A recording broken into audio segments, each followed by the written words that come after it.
একঘেয়েমি রুটি পরোটা খেয়ে যদি বোর হয়ে থাকো বন্ধুরা, তাহলে কিন্তু এইরকম দুর্দান্ত স্বাদের একটা রেসিপি বানিয়ে দেখতে পারো। সকাল হোক, বিকেল হোক বা রাতের ডিনারের জন্য যখন ইচ্ছে বানিয়ে দেখতে পারো। অসম্ভব সুন্দর, মজাদার, সফট, নরম, তুলতুলে, মুখে দিলেই কিন্তু মিলিয়ে যাবে। দুর্দান্ত স্বাদের একটা পরোটার রেসিপি শেয়ার করছি বন্ধুরা, যে রেসিপিটা তোমরা কোনো রকম কোনো সবজি ছাড়াও কিন্তু খেতে পারবে। তবে আজ আমি তোমাদের সঙ্গে সঙ্গে খাওয়ার জন্য দারুণ স্বাদের একটা তরকারির রেসিপিও শেয়ার করব। খুব অল্প সময়ে কিন্তু বানিয়ে ফেলতে পারবে। তো চলো ভিডিওটা দেখতে থাকো। বড় একটা পাত্র নিয়ে নিয়েছি, বোল, তার মধ্যে দিয়ে দিয়েছি 1.5 কাপ মেজারমেন্ট কাপের সুজি। তারপর দিয়ে দিচ্ছি ওই কাপের হাফ কাপ আমি দই দিয়ে দিয়েছি, টক দই। তারপর দিয়ে দিচ্ছি 1.5 কাপ ওই কাপ মেপে জল। যে কাপে মেপে সুজি দেবেন অবশ্যই সেই কাপ মেপেই কিন্তু জলটা দিয়ে দেবেন। তো এখন দই, সুজি আর জলটা ভালো করে মিশিয়ে নিচ্ছি চামচ দিয়ে, যাতে সুন্দরভাবে সুজিটা দইটা মিশে যায়। এখন এটাকে নাড়াচাড়া করে মিশিয়ে নিয়ে আমি ঢাকা দিয়ে রেস্টে রেখে দেবো 10 মিনিটের জন্য।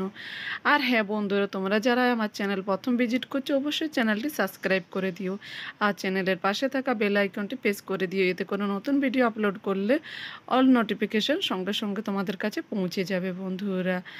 আর একটা লাইক করতে ভুলো না, তোমাদের একটা লাইককে কিন্তু আমি ভিডিও বানাতে অনেক অনেক মোটিভেট হই বন্ধুরা, তাই অবশ্যই একটা লাইক করে দিও। তো দেখো, কথা বলতে বলতে এদিকে আমি আগে থেকে 2টো আলু সেদ্ধ করে রেখেছিলাম, আলুটাকে খোসা ছাড়িয়ে নিয়েছি।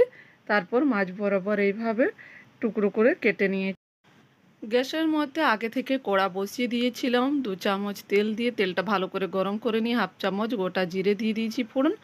তারপর ফোড়নটা একটু নাড়াচাড়া করে নিয়ে দিয়ে দিচ্ছি একটা মিডিয়াম সাইজের কুচনো পেঁয়াজ আর 3টে কাঁচা লঙ্কা। তারপর নাড়াচাড়া করে নিয়ে দিয়ে দিচ্ছি টমেটো, একটা ছোট টমেটো দিয়েছি এখানে। টমেটোটা একটু নাড়াচাড়া করে নিয়ে দিয়েছি হাফ চামচ হলুদ গুঁড়ো, হাফ চামচ জিরে গুঁড়ো, হাফ চামচেরও কম ধনে গুঁড়ো। মশলাটা দিয়ে একদম নাড়াচাড়া করে নিয়েছি হালকা আছে, একদম লো টু মিডিয়াম আছে। তারপর জল দিয়ে আবারও মশলাটাকে একটু নাড়াচাড়া করে নিয়েছি। এখন ঢেকে এটা কষাতে দিয়ে দিচ্ছি মশলা থেকে যতক্ষণ না তেল ছেড়ে দিচ্ছে। ঢাকা খুলে দিয়েছি, এখন দেখুন মশলা থেকে কিন্তু তেল ছেড়ে দিয়েছে, মশলাটা কিন্তু কষানো হয়ে গেছে।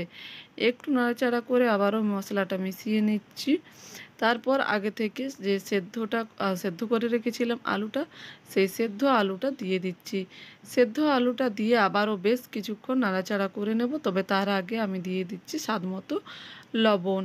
লবণটা দিয়ে এখন আবার ভালো করে মিশিয়ে নিচ্ছি, যাতে আলুর মধ্যে তেল মশলা ফ্লেভারটা, মশলার সুন্দর ফ্লেভার আলুর মধ্যে ঢোকে। এইভাবে 2-3 মিনিট আমি লো ফ্লেমে মশলাটার সঙ্গে আলুটাকে কষিয়ে নিয়েছি।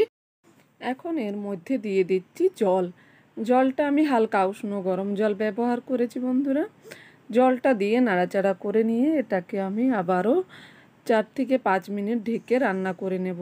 যেহেতু আলুটা সেদ্ধ করাই ছিল, তা আমি এখানে 3 থেকে 4 মিনিট এটাকে ঢেকে রান্না করে নিয়েছি।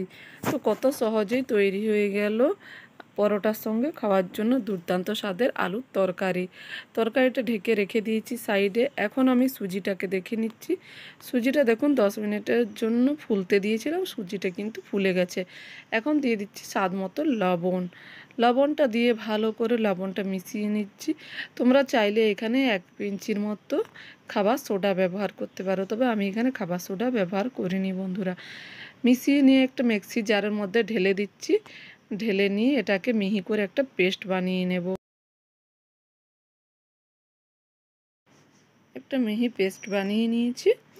আর দেখুন ঘনত্বটা কিন্তু এরকম থাকবে, খুব বেশি পাতলাও না আবার খুব বেশি ঘনও না। তো এটাকে এভাবে ঢেকে সাইডে রেখে দিচ্ছি। তোয়ার মধ্যে আমি 1 চামচ তেল দিয়ে দিয়েছিলাম বন্ধুরা। তোমরা যদি ননস্টিক পাত্রে বানাও তাহলে কিন্তু তেলের কোনো প্রয়োজন নেই। আমি যেহেতু অ্যালুমিনিয়াম তাওয়ায় বানাবো নাস্তাটা, পরোটাগুলো, তাই আমি একটু তেল দিয়ে দিয়েছি যাতে খুব সহজে উঠে আসে। এইভাবে 2 চামচের মতো ব্যাটার দিয়ে এটাকে আমি ঢেকে দিয়েছিলাম 1 থেকে 1.5 সেকেন্ডের জন্য। এটাকে খুব বেশি সময় কিন্তু লাগে না এগুলো বানাতে। তারপর একটা পিঠ ভেজে নিয়ে ওপর পিঠটা পাল্টে দিয়েছি। উপর পিঠটাও দেখুন ভেজে নিয়েছি, কতটা সুন্দর কালার এসে গেছে। যখন দেখবেন এরকম কালার এসে গেছে তখন এইগুলোকে উঠিয়ে নিতে হবে। এইভাবে প্রত্যেকটা পরোটা কিন্তু বানিয়ে নেব।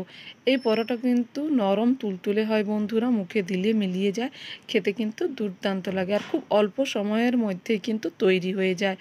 তো তৈরি হয়ে গেল কত সহজে সুজির পরোটা আর আলুর তরকারি। এই দুটো কিন্তু খুব সহজে তোমরাও চাইলে বানিয়ে ফেলতে পারবে বন্ধুরা। রেসিপিটা ভালো লাগলে লাইক শেয়ার সাবস্ক্রাইব করতে ভুলো না, আর কমেন্ট করে জানাতে ভুলো না তোমাদেরকে কেমন লেগেছে।